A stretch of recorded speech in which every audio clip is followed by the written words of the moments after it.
Bueno, hemos dado inicio aquí en Lara a una campaña que no es política, a una campaña que no es partidista, es una campaña educativa, porque el fallo en la escuela venezolana es lo que nos ha hecho que hoy muchos venezolanos nos estemos preguntando si ir o no al referéndum.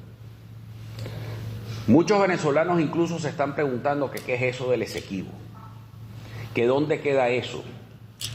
Muchos venezolanos se preguntan incluso que hubo un presidente o que unos presidentes entregaron el Esequibo. Y todo eso obedece a la falla y a la ruina de la educación venezolana. Porque en la escuela venezolana no se enseñó historia. Y ese es el problema. Los venezolanos, cada vez que hemos estado divididos, que hemos estado en conflicto, llegan los ladrones a abrir el boquete y a sacarnos los corotos.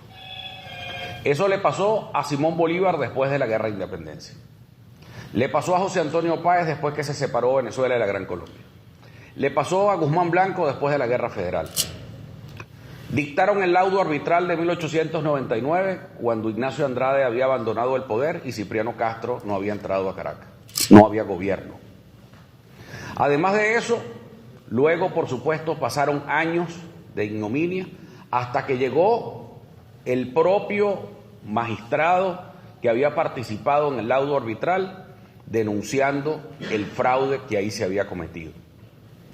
Guyana siempre ha sido una nación fallida. Es peligroso para las transnacionales norteamericanas y para las transnacionales en todo el mundo estar invirtiendo en una nación con gravísimos conflictos sociales como es Guyana. Los que sueñan en decir que Guyana se va a convertir en el Kuwait de América Latina es falso. Guyana es un país con problemas raciales fuertes. Lo que pueden convertir a Guyana es en el Yemen de América Latina. Es generar una guerra civil aquí sin necesidad alguna y de fomentar grupos terroristas que luego pueden asediar a la región. Es un conflicto racial que no tiene reconciliación posible. Eso es lo que se vive en Guyana. En Guyana no hay conflictos políticos partidistas como los podemos tener los venezolanos. En Guyana es serio. Es entre afrodescendientes y los descendientes de los hindúes. Hay problemas religiosos.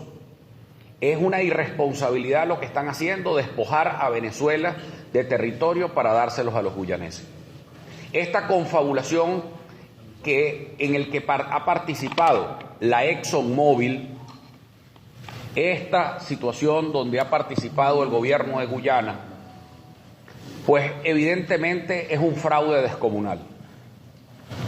El único conflicto en el mundo que está regulado por un tratado internacional es el conflicto de Venezuela con Guyana, en virtud del Acuerdo de Ginebra de 1966. Déjenme decirles que durante el gobierno del general Marcos Pérez Jiménez se inició la Operación Sifontes. La Operación Sifontes era una operación que inclusive pretendía anexar todo el territorio de Guyana, no solamente el Esequibo, sino Guyana entero a Venezuela y darle un estatus especial, dado que, porque ahí sí se conocían los riesgos que tenía Guyana, dado que el Imperio Británico había quebrado después de la Segunda Guerra Mundial y por lo tanto no era viable ese territorio. Y el secretario de Estado, John Foster Dulles, secretario de Estado del presidente Eisenhower, le había pedido al general Marcos Pérez Jiménez ocupar militarmente toda la zona por los graves peligros que se cernían sobre la región. Sin embargo, eso no se dio. Lo que se dio fue el Acuerdo de Ginebra.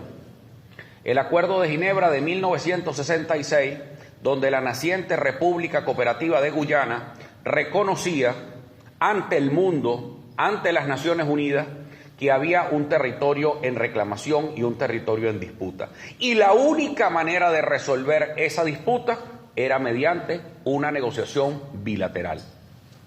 Venezuela desde 1945 no ha aceptado, óiganme bien, no han aceptado la jurisdicción de la Corte Internacional de Justicia para dirimir sus conflictos. Yo quiero dejar muy claro que una cosa es la Corte Penal Internacional y otra cosa es la Corte Internacional de Justicia. La Corte Internacional de Justicia, el presidente Medina objetó que formáramos parte de ella. ¿Por qué? Porque nosotros los venezolanos no vamos a resolver nuestros problemas limítrofes por una corte de magistrados extranjeros. No existe. Los problemas limítrofes de Venezuela se resuelven de común acuerdo con nuestros países vecinos. Ese es el criterio de Estado en Venezuela. Es decir, que independientemente quién gobierne Medina, gobierne Betancur, gobierne Gallegos, gobierne Caldera, gobierne Pérez, gobierne Luis Herrera, gobierne Velázquez, gobierne Caldera nuevamente, o Chávez, o Maduro, o Antonio Ecarri, no vamos jamás a reconocer a la Corte Internacional de Justicia y ninguna de sus instancias para dirimir los conflictos limítrofes de Venezuela.